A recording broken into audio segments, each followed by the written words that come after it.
Hey guys, this is Corey from Redefining Strength. Welcome to the Fitness Hacks Podcast. This is the show where I share all my free workout and nutrition tips. I'm not going to ever fill this episode with sponsorships or ask you to buy anything. All I ask in return is if you're enjoying the podcast to leave a review or leave a 5-star rating. Or even better, share it with someone you think it might help. This will only take a few minutes and would mean the world to me and possibly change the life of someone you know. So let's jump right in.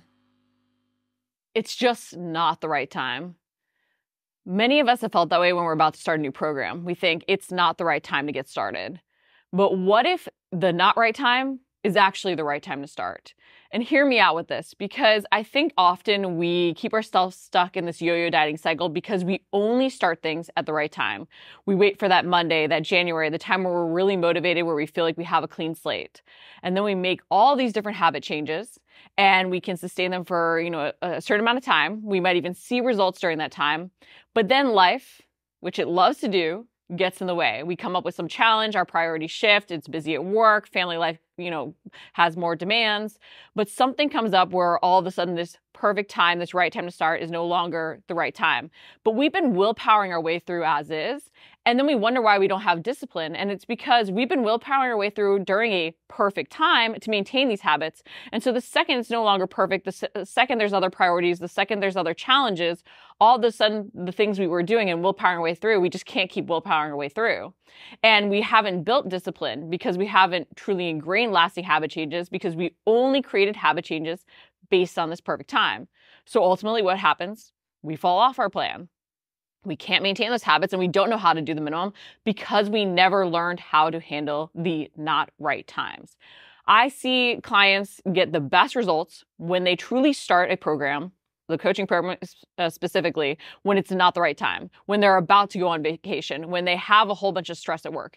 Because if they learn to make 1% improvements during that time, if they have that outside support during that time, that proven plan in place during that time, and this is not to say you need to do coaching, but it's just to highlight that when you have that plan in place and you learn to do those changes during the imperfect times, you learn to meet yourself where you're at and make those 1% improvements. And the more we can make our lows less low, the more we can keep moving forward during those unideal times, the more those results actually snowball and build. We don't see results from what we do inconsistently. We all know, consistency is key to results, yet so often we try and only be consistent during ideal times. And then what we see over the course of the year is instead of hitting that 80-20 balance, we're more like 60-40 because we're only striving to be extra super perfect during 60% of the time. Versus if we could find ways just to make those lows less low, we're going to be more consistent over the course of the year. And we might realize that our overall balance is even closer to 90-10 just because we're making those improvements during unideal times. So if you've been thinking that now is not the right time, I want you to question that. And I want you to step back. And I actually want you to think about your plan or your habit changes as like being on a treadmill. And if you were given 24 hours to try and get as many miles as you can on that treadmill, you're going to move at different paces. You're going to try and run at points. And that's where we have those ideal times where you can make more sacrifices, you can implement more habits, you can be more strategic with everything, you can do a little bit more potentially. But those times where you can sprint. But instead of sprinting and then getting off the treadmill, right? If you just all of a sudden walk and you give yourself that little rest and recovery, you're going to keep moving forward. You're going to keep logging those miles over those 24 hours to try and get more. And that's what we have to think about the unideal times as. The times where we're just going to walk to keep moving. And maybe because we try to sprint a little bit, all of a sudden we're a little bit more fatigued. Maybe it's, the mental drain of other things coming up in life along with trying to do the habits, or it's the mental drain of pushing really hard in our workouts.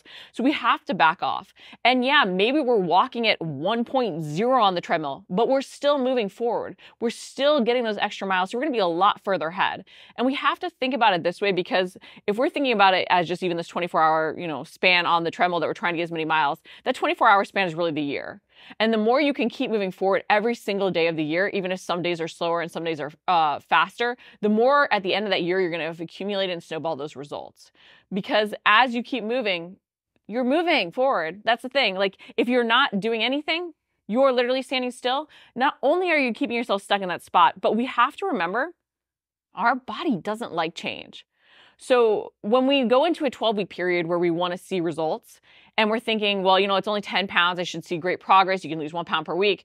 Well, if you had those 10 pounds on, even if you didn't dig yourself a hole in the last year waiting for the ideal time, if you just kept those 10 pounds on for that entire year, your body now thinks that is normal. Your body now is very balanced at that weight. It is going to fight you even more to lose that weight because it has thought that is natural and normal, and all the routines and habits you do for that whole year are what you need to do. So it does not want to change from that spot because this has become more and more normal. And if you think about how long we've done it, it's not just 1 year. It's 2, 3, 4 that we've really built up those habits, built up those routines, built up the weight potentially that we want to lose. So you're not going to lose it in 12 weeks because you're going to fight more against it. So that's like getting off the treadmill and just standing still.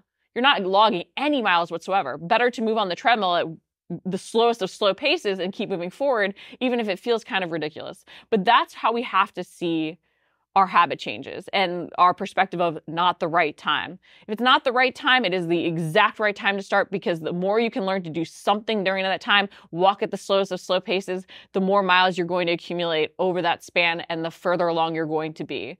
So don't hold yourself back by waiting for some ideal time. Realize that waiting for that ideal time, waiting for a perfect time to be able to get the most out of a plan, is holding you back from ultimately seeing lasting results, lasting changes, better results snowball. Thanks for listening to the Fitness Hacks podcast. Again, this is the place where I share all my free workout and nutrition tips. I'm never going to run sponsorships or ask you to buy anything. All I ask in return is if you're enjoying the podcast to leave a rating or review or share it with someone you think it might help. This will only take a few minutes, and it would mean the world to me and possibly change the life of someone you know.